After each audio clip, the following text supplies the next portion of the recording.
So it's rough out there for a single guy. See, nobody cares. I can tell you about online dating being terrible. I'm sure many of you have experienced the same thing. And I'm an old man. And way before swipe dating, there was eharmony.com. And this was a website that promised to use the power of science to connect you with your soulmate. So, fuck it, I'll give it a shot.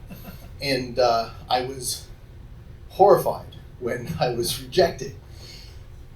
And you can imagine, it was really like a blast to my self-esteem, because this is a platform whose sole business model revolves around making money off of single people.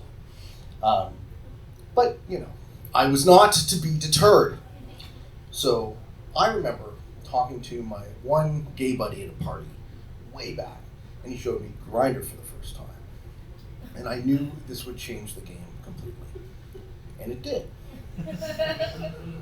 Wonderful invention that the gay community got before us mere mortals. I always used to joke that it's too bad that I'm not gay, because I would get a lot more action. But I was off the market for a long time, and that was probably for the best, considering I was declared undateable by the power of science. So when I finally did get onto Tinder for the first time, it was like, wow, this is amazing. Swipe, swipe, swipe. You mean all these girls want to fuck me? No way!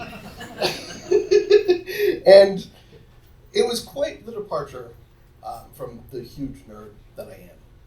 You see, I have you all fooled, right? I look like a cool dude, right? And when someone asks me, hey Pete, what kind of sports do you like?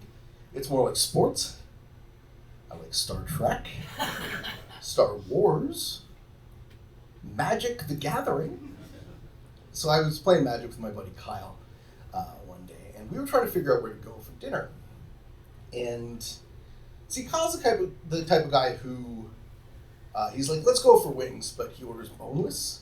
And boneless wings is kind of like marketing speak for chicken nuggets. It's like, oh, you want to go for nuggies, bud? So, typical Kyle, he's trying to talk me into going to Montana's. And I don't know if there's any Montana's boosters in the room, but fuck Montana's, it's terrible. And I had a policy, I think a decade running, if not going. He talks me into it by saying, they have hot waitresses. And boy, did they! So we get served by an energetic young fellow,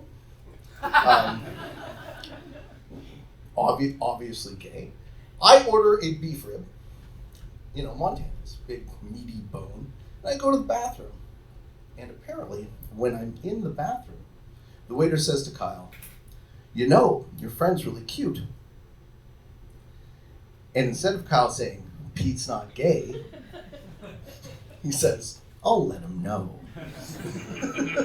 So I get back from the bathroom, and Kyle tells me this, and I immediately think he's trolling, because this is the type of shit he would do, right? But no, he's not trolling, and I proceed to get aggressively hit on by this waiter.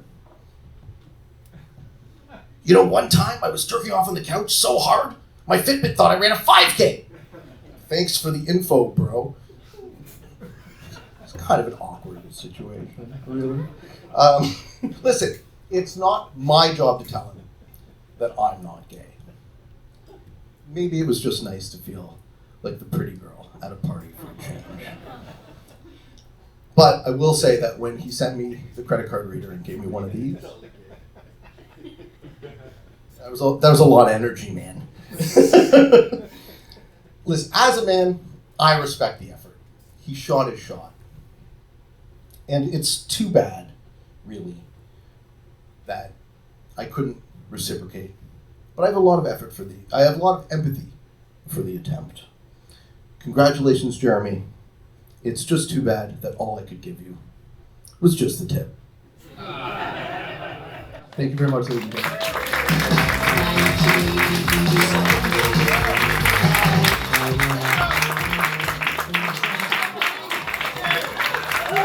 Give it up for Pete, everybody!